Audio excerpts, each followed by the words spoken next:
Merhaba, iyi akşamlar. Bugün SALT'ın YouTube kanalında Cooking Sections ve Zozan Pehlivan'la sohbet edeceğiz. Bu konuşma İngilizce olacak. Sorularınızı YouTube'daki chat bölümüne Türkçe'de yazabilirsiniz. Ayrıca konuşma daha sonra 2-3 hafta içerisinde Türkçe altyazısı ile birlikte buraya yüklenmiş olacak. So, welcome, my guests. This is Meriç from SALT. I'm here today with Zozan Pehlivan and Cooking Sections, who are Alon Schwabe and Daniel Fernández Pascual.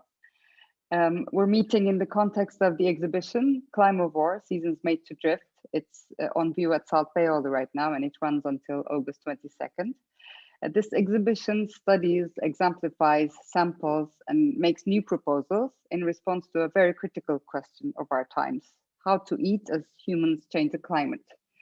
My generation would easily remember that at school, in geography lessons, when Turkey was categorized in 7 different regions, those regions were most strongly identified with their climates and their agricultural landscapes. These distinctions were first discussed in 1941 during the first Geography Congress convened in Ankara by the Ministry of Education. However, in the past decades, these landscapes keep changing under various reasons, from mechanization of agriculture to the pressures of market economy. In total, all causes and effects are intertwined with the climate and its crisis. One of the 5 case studies within the exhibition, Weathered, includes material records of historic droughts and famines in Anatolia. It displays artifacts such as slices of trees, leaf fossils, which embody climate information from the times when meteorological data was not actually systematically collected yet. So taking from this particular collection, Cooking Sections and Zozan Pehlivan will focus on the social and political conditions around climatic changes back in history. Zozan, as an environmental historian of the geography and the period, will elaborate on the impacts of late 19th century droughts and severe cold episodes on the peoples of Ottoman Asia and their livelihoods. So this video will be subtitled in Turkish and later be broadcasted on YouTube's SALT channel from here in a couple of weeks. Thank you, Cooking Sections. Thank you, Zozan, for joining us, and thank you for everyone listening. And I'm out. Thank you. Thank you very much, Meriç. It's really wonderful to connect to everyone, despite from afar. And really exciting to have one of our first kind of online and public events together with you, Zozan. And after Meriç's beautiful introduction to the exhibition and the project Weathered, we're really excited about the possibility to discuss these environmental histories and the way different kind of elements and ecologies have kind of shaped the material, kind of financial and agricultural history of Turkey. And as Meriç was saying, for us was very exciting to go on this journey almost for like 2 years, 3 years with SALT's team and to learn about these different challenges and how things were recorded or impossible to record through different material records. And many times, you also posed us the question, what do we do when there is no such archives, or when there are the archives, how do we kind of interpret that? Because many times they are also contested versions of the same story. So perhaps, Zozan, also your work was very inspiring for us in the making of this piece. We could start by kind of asking some questions and taking it from there, the discussion. And we'd like perhaps to jump into some of the writing that you've been producing around Ottoman Kurdistan in the late 19th century. And perhaps we could start by talking a bit about what was it like to be a pastoral nomad back at the time, and also which climatic fluctuations characterized the environmental crisis that they went through in the 19th century. And then if you could also elaborate a bit on how you could actually define drought or extreme cold winters in that period according to kind of your own definition. Thank you, Daniel and Alan. I'm really kind of happy to be here. And thank you, Meriç, for a lovely introduction. And thank you, Onur, and Mustafa on the technical side for organizing this event. I'm really honored to be here today. So let me briefly talk about what do I mean by Ottoman Kurdistan. I think this is important in terms of geographical understanding of the region. So basically, we are talking about a region that is kind of bridge between Anatolia, like Central Anatolia, and Iranian plateau. It is from, let's say, from the Caucasus, like between sometimes around Lake Van to northern Mosul and northern Aleppo. It's a region that was inhabited by millions of people, including pastoral nomads and peasants. The approximate population was about 2.5 million in 19th century, mid-19th century, and almost 70% of this population was agrarian. While about 10% urban and 30% and 35, sometimes 40%, depends on the region, zones of the region were pastoral nomads. So, and I think like to be a pastoral nomad in Ottoman Kurdistan in 19th century is, before that, I need to also underline that this is an extremely diverse population. The Armenian, Kurds, Turks, Arabs, Nestorians, Syriacs, Jews, Turks were living together in a very multicultural environment. So it was not the only economy that was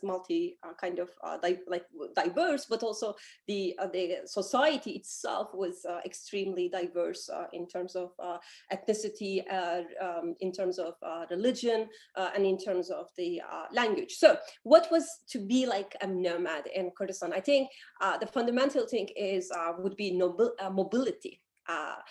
Mobility would be kind of a fundamental issue to describe pastoral nomads in 19th century Kurdistan. So mobility plus being depend on animals. So your livelihood, your entire livelihood is based on or depend on animals, the existence of animals like livestock animals, basically sheep, goats, camel, horses, mules.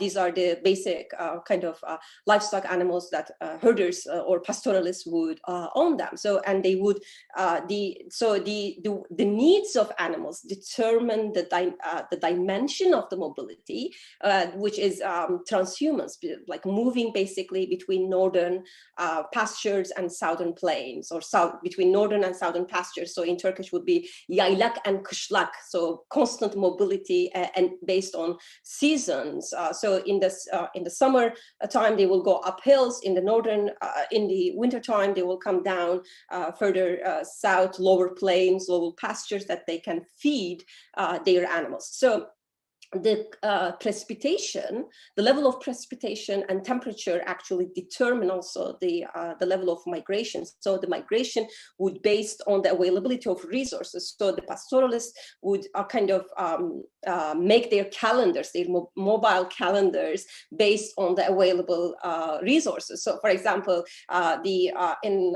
like March would be kind of southern season, like because the rainfall would be abundant, and then pastoralists would have enough grassland to feed their animals. So by May, they will go a bit further up.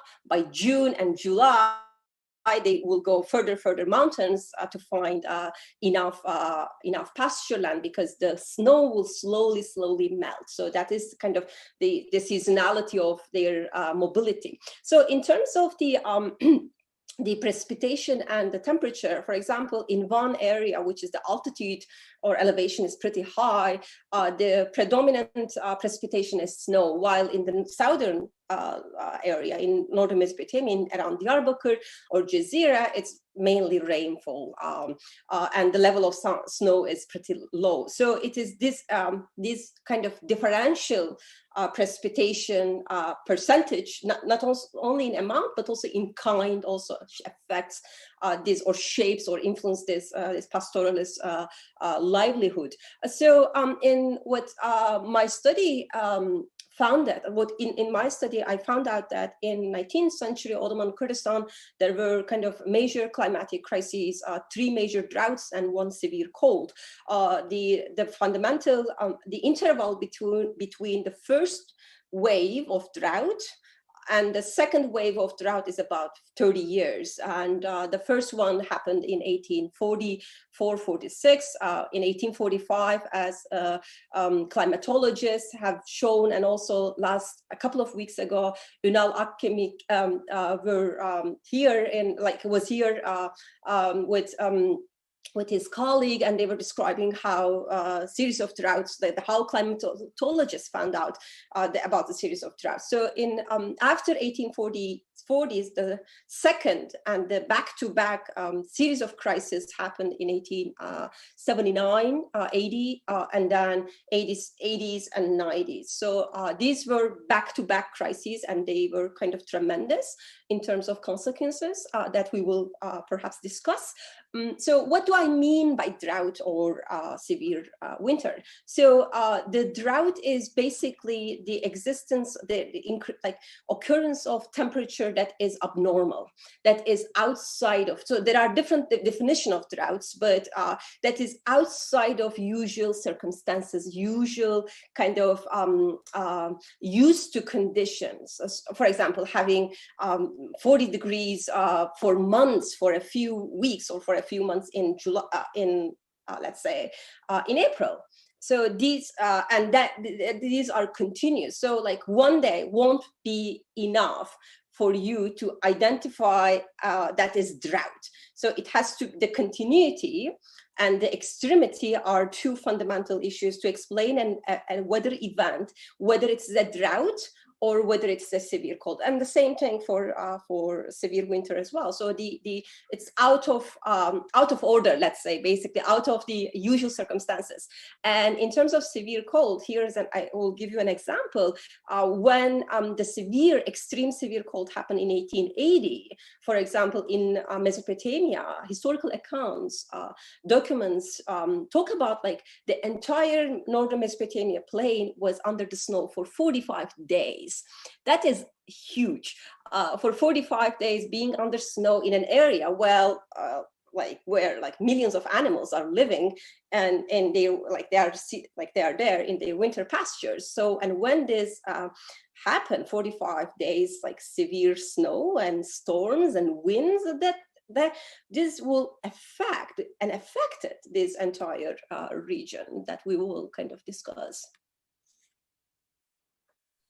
Oh, great. I think the points about kind of mobility and the dependence on animal and kind of the movement through geographies and how kind of the weather and different weather patterns or kind of abnormal weather kind of influences the life of people in the region in Mesopotamia and the Ottoman kind of empire at the time is really kind of a great introduction. And I think that brings up a point that kind of reflects on the question of like who was better off, like who had like a better life. And I think there has been both throughout the early and kind of mid 20th century, and I think also more recently, many accounts that actually praise kind of the life of the nomads to be much more sophisticated and much more advanced and much more kind of better off in terms of like the social, the political, and the economic structures that they benefited from. But I think at the same time,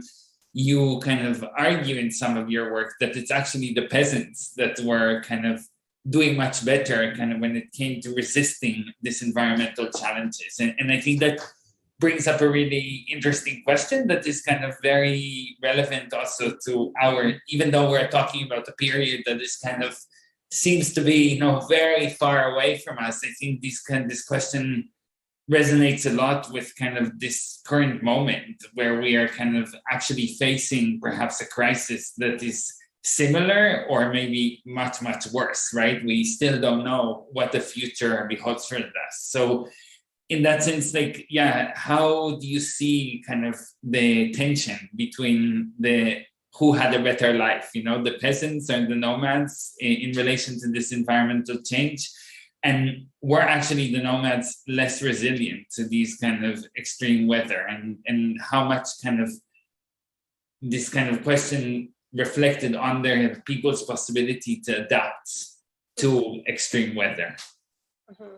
So this is a very good question, but also it is a very complicated one. It is a complex one, and it has multi-layers. To understand this question, I think you have to understand the structure of the agrarian and herding economies. So basically, if we say like agrarian and herding economies, by what I mean by herding economies is basically an economy that depend on mobility and animals. And while agrarians like predominantly depend on crops and the land and some livestock. So when we look at this, the differential, the pillars of the economy, so peasants have multiple layers, multiple pillars, let's say. By pillar, I mean supports, resources. For example, and the debate is coming from famous historian of Central Asia, Owen Lattimore. Lattimore says, in compared to the baked land, baked soil, that is the term that he uses.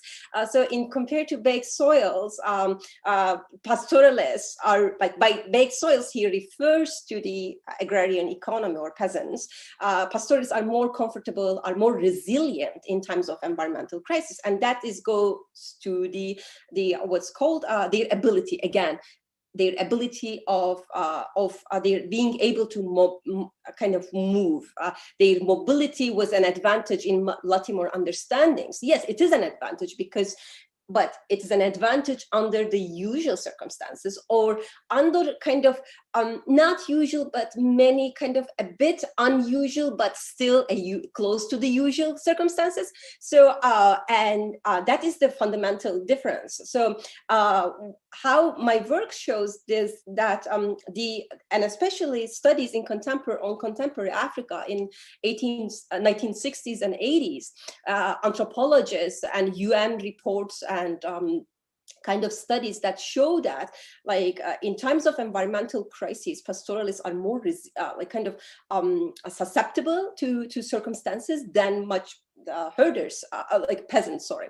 So how? Because, as I said, because of their different resources, pastoralists have different resources, peasants have different resources. That's the one thing. The second critical thing is that, so in times of drought, you can still, if you can keep your animals alive, okay, and that will give you a kind of base still to keep your livelihood manageable. But if your animals, in times of severe cold, animals cannot survive for 45 days, and snows and winter, when the soil is packed with, when the ground packed with snow, for let's say 1 meter of snow, the sheep or goat won't be able to dig that snow in order to survive. And so they are just perished. In times of, compared to drought, pastoralists are more susceptible, are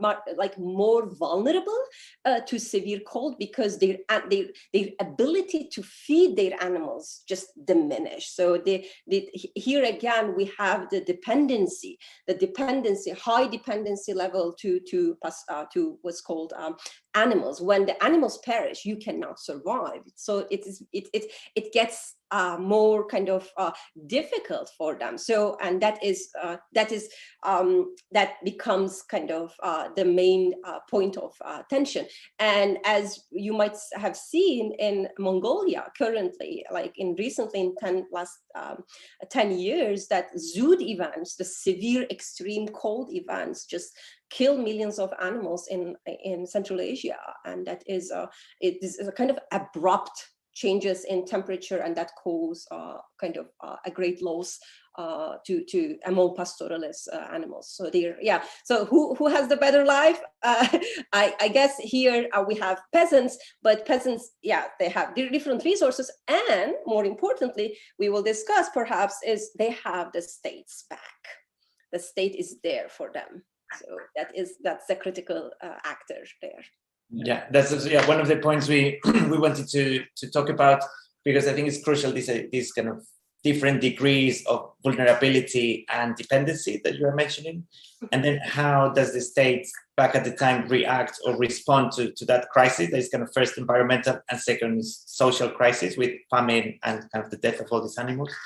And for our installation at SALT that Meric was mentioning in the introduction, we were looking at different reports that were written in French back at the time from La Turquie, the kind of financial newspaper almost, that was kind of gathering these different accounts of how people were actually struggling to survive or animals struggling to survive.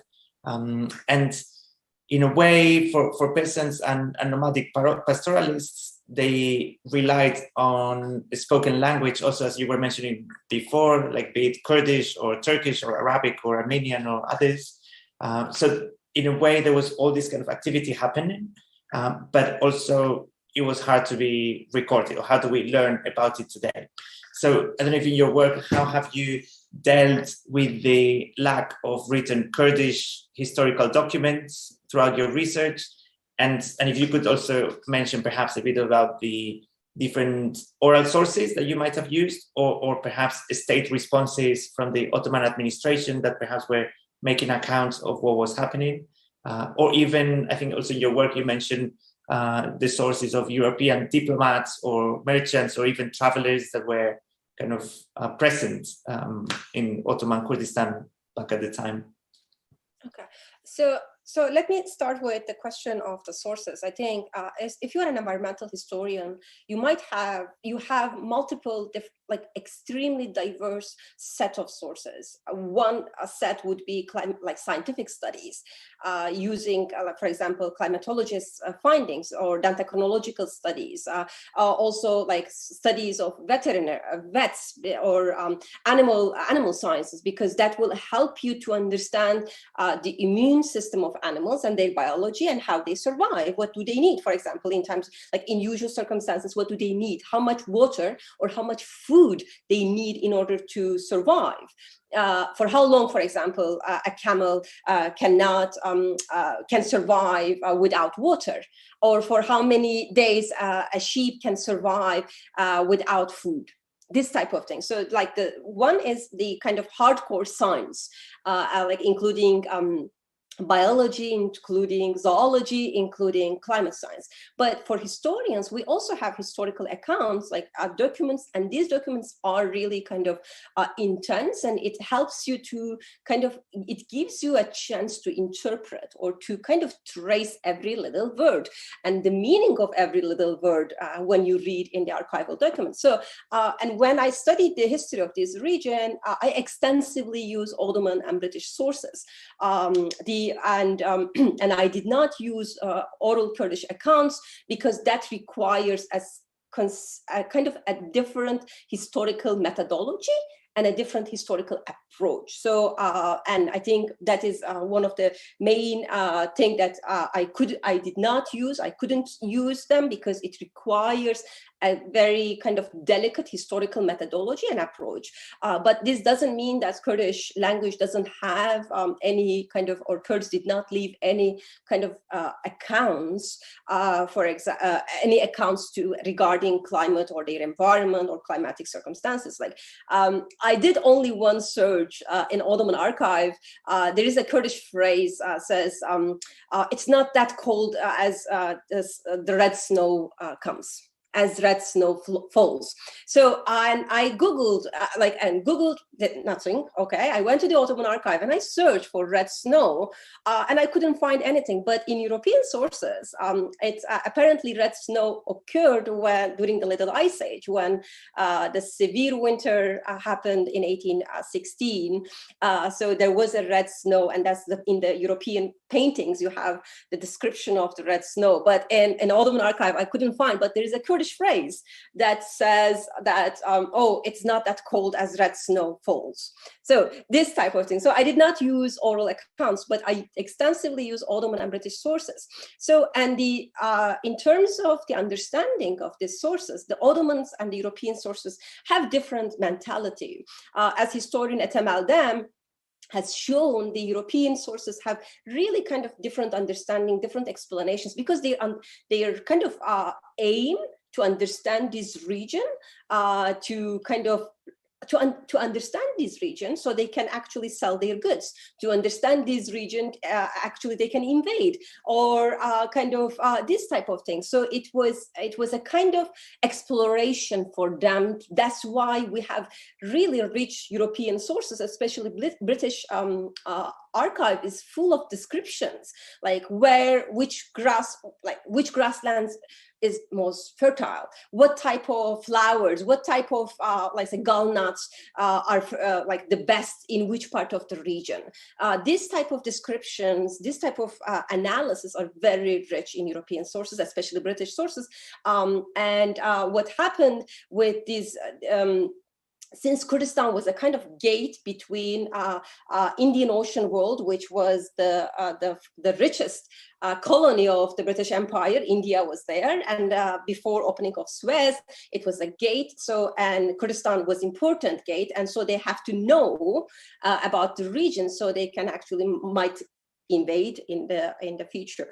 So that was the thing. And British War Office records, which haven't been used by Ottoman historians extensively. So I use them a lot because it provides a lot of details about crops, about animal populations, about pastoralists, about weed types, about seasonality, precipitation, and so on and so forth. So, and the question of the state here, we are, like I said, peasants were supported by the state. So the idea of the Ottoman state is, this is coming from, as late Mehmet Genç has explained, is the provisionalism, the kind of traditionalism in Ottoman economy. So you have to supply your own population in usual times, and then the leftover can go, but you have to kind of protect your own population. So basically in kind of principles. So, and that is the kind of the major difference between Ottoman and European approach in times of famine. So the state,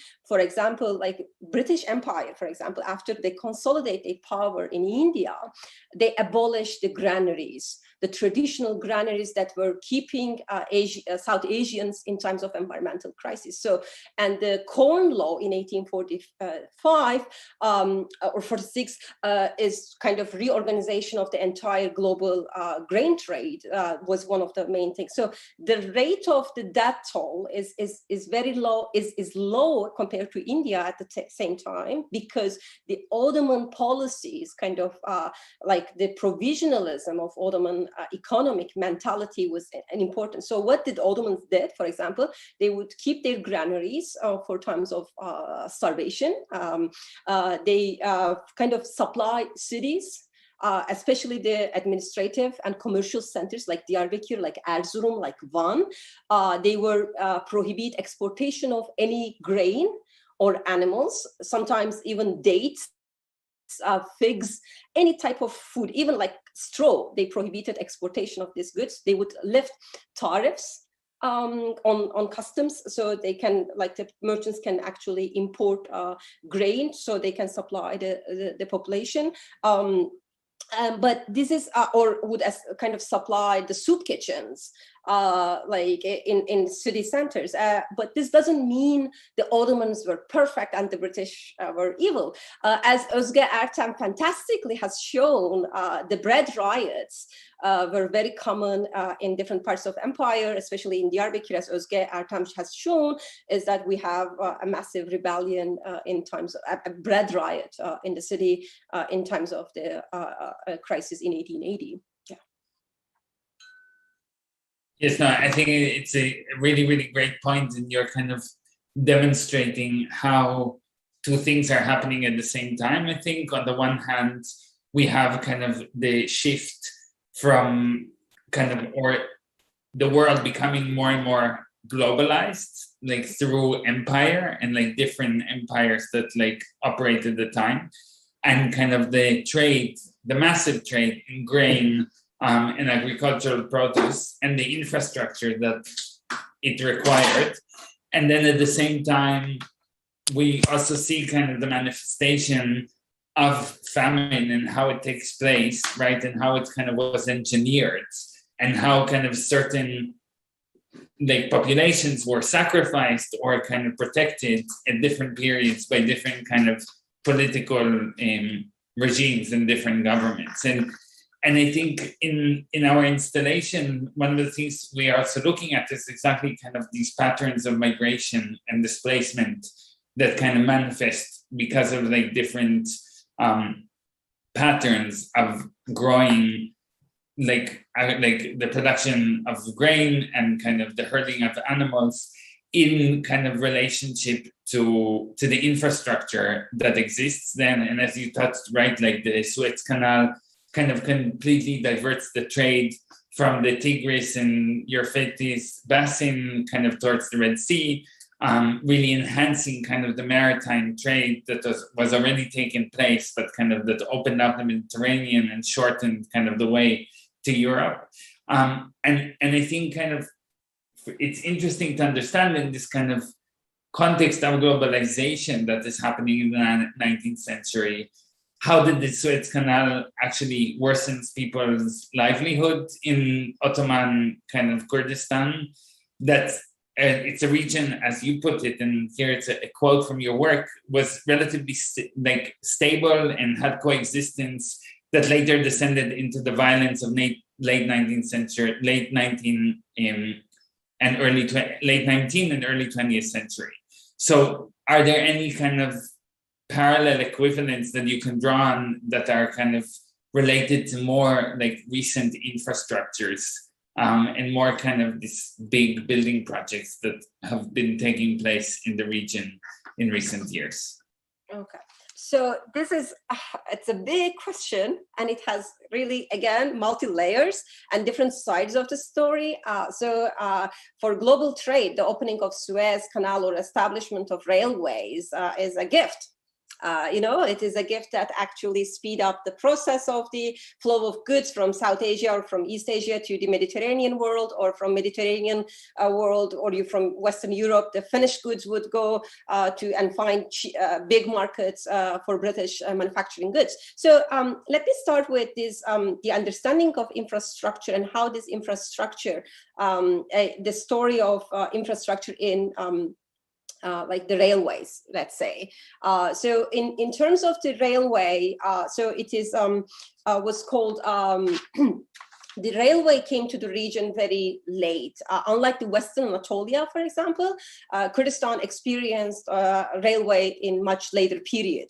So, and that's why, as Donald Quattert and Şevket Pamuk have shown, that the local economy kind of keep flourishing despite of the construction of railway in the Western Anatolia versus in Kurdistan. You don't have this kind of railway and the kind of speed of the goods circulations, and the market economy still continued, kind of internal market economy continued. So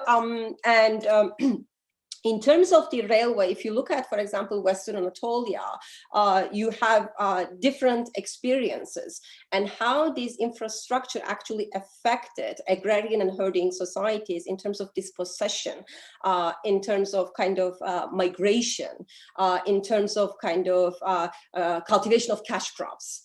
Because it is a market-oriented approach, and this market-oriented approach actually kind of dispossessed certain groups of population, like Yörüks in Bursa, as Elçin Arabacı's work has shown, or as Onur İnal's study on Western Anatolia shown that how the nomads integrated themselves to the construction of the railways by providing timber. For example, so, and because they have used the knowledge, their capacity and knowledge for the areas that they have been inhabited for centuries. So, but and so when the railway projects came to the region in 1860s, so they just integrated themselves to the system. And in Kurdistan, you don't have this experience of railway, but you have a different experience that came with the opening of Suez Canal in 1869. So the opening of Suez Canal affected Kurdistan in different ways, directly and indirectly. So in terms of direct, consequences. So the volume of the trade in before the Suez. So there were two kind of major routes. One is from the overland, the traditional that we know, the Silk Road. A part of will come from Afghanistan, Iran, and Turkey, and then go to Western Anatolia or Constantinople. And the other one would come from South Asia to Persian Gulf to Basra, and from Basra the pastoralists would carry the goods that, like their animals were contemporary tracks. They would carry goods from Basra either to Aleppo directly through the desert route, or would follow from Basra, Baghdad, Mosul to Diyarbakir, and then further north. So, and when the Suez opened, this entire trade begin to lose its kind of importance. That's one thing. The second critical thing is before Suez, we have steamship technology. And that steamship technology used on the usage on the Euphrates and Tigris, as Camille Cole has shown, it affected abilities of pastoralists because pastoralists were transporters. They were transporters. They were kind of they were providing certain services and goods, like for example, if you are traveling in North America, or in Canada, or in US, you will have many kind of Starbucks on the way, or you have Tim Hortons. And so pastoralists were kind of contemporary of this, of the Starbucks or Tim Hortons of the 19th century on the way. They were providing goods, they were providing food, services, and animals. For example, if you have a merchant caravan and their 5 camels died or starved to death, so they would kind of sell the animals to the merchant caravans, or they were providing security. They were the guards of the long distance caravans, and sometimes on these services they would became the partner of this trade. So when this trade began to disrupt through the opening of Suez Canal, the entire income and the global, their income begin to kind of diminish. That's the one thing, and the kind of diminishing income would have certain consequences for their welfare and for their social being as well. So, and the second critical thing, with the opening of Suez Canal, pastoralists lost some revenues or income because Beirut became a central kind of port city, while Aleppo, as an internal entrepôt for centuries, begin to lose its importance. And historically, if you look at the history of this region, Ottoman Kurdistan was more integrated to Aleppo and Mosul rather than Trabzon or Ankara. So the circulation, so important, losing Aleppo, like the Aleppo's kind of I don't want to say waning. Yes, Aleppo's waning trade importance affected Kurdistan and pastoralists in different ways. So it is this kind of global scale infrastructure projects affected these traditional carriers or transporters or providers, animal providers, and with their services as well, affected tremendously. No, that's a great point. And for us, that's also something that we are really interested about, like how when you look at climate, you cannot separate all these different factors, right? Of course, there's kind of severe droughts or winters, but it's all interconnected in terms of disruption, right? The fact that all of a sudden like a certain kind of flow changes, or certain port opens, or the canal opens, how it kind of reorganizes positively or negatively, like many other layers. So that for us is also crucial in our own work. And perhaps it would be great if you could connect it to more kind of contemporary conditions, right? Because the whole region has tremendously shifted over the past 100 years, or like even more, in terms of course, weather events, but also transformations of the landscape, rearrangement of borders between different countries. So I don't know if you could perhaps even estimate how many people practice transhumance today, or like still moving, like, I don't know, across like winter, summer pastures, or even across borders with their animals, if possible, within the same region. And also whether there are any new climate threats beyond summer and winter pastures? I don't know if that's also part of the conversation that people are really struggling with at the moment. And all in all, how do you perhaps see the future of nomadic pastoralism in the region? Wow. Okay, this is a big question. So let me start with this idea of how this global climatic shifts or global climate change or global warming is going to affect this traditional. This is a historical form of subsistence. So I think so. We don't have, at least I don't have, the exact number of left pastoral nomads in Ottoman or today's Turkey's Eastern Anatolia. But the approximate numbers was about, I think, would be, it won't be an exaggeration to say between 50 and 100,000 people, and we, like, some of them are partially nomads or kind of seasonally nomad, because they would stay in the wintertime, they would stay kind of village type kind of communities, and in the summertime they will go to their pasture lands. So the question of this is a global threat. I think the global warming is a kind of global threat for the entire left remaining pastoral populations from Central Asia to Syria, to Eastern Anatolia, or to kind of Siberia, and to South America. So this is a kind of really a global threat, because it affects water resources, it affects pasture lands, it affects it causes like major destruction or sudden kind of destruction in temperature. That's one thing. The second critical thing is economic development on cost of everybody's life. And dams, mining projects, all are kind of major threats to these historical forms of subsistence. So, for example, as I stated, in Central Asia, Zood events, every year it kills hundreds of thousands of Mongolian sheep in Central, what's called Asia. So in terms of Turkey, the story of Turkey is much more complex than Central Anatolia, in Central Asia. So there are two fundamental things in current fundamental threats, let's say, for pastoralist subsistence. One is a kind of politics of coercion that puts restrictions to accessing natural resources, like accessing pasture lands, basically forcing pastoralists or prohibiting pastoralists to access their traditional pasture lands, and by declaring these pasture lands as military zone. So, and that affects all their economic forms of subsistence. For example, their animals get weak, they became susceptible to diseases. Since they got weak, their fertility rate declined tremendously.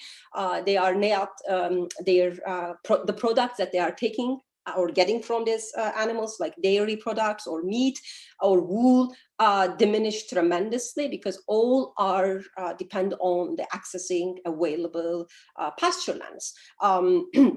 And these forms of coercion, kind of a big threat for pastoralists, remaining pastoralists in Turkey's Kurdish environment. And I call, in my own work, I call states ecological instruments. These are the kind of state turned accessing pasture lands as an ecological instrument to dehumanize the region. The second critical thing, I think, for remaining pastoralists globally is that this is the most humane and sustainable form of meat production globally. And when disappearance of pastoralism over the globe, or nomadic pastoralism, will kind of reduce the meat production or dairy production to animal farms. And it is extremely inhumane. It is not sustainable in terms of sustainability, and it transformed completely the historical close relationship between human and animals have been reduced to just exploitation of animals, like benefits. You are just giving us meat, you are giving us what's called milk, that's enough. So you are like, so it is an ethical issue, but it is also a kind of the entire relationship between human and animals, the close relationship between human and animals transformed. So I think that is the major threat that we need to kind of consider, because of this the most sustainable and humane way of meat production has been under the threat.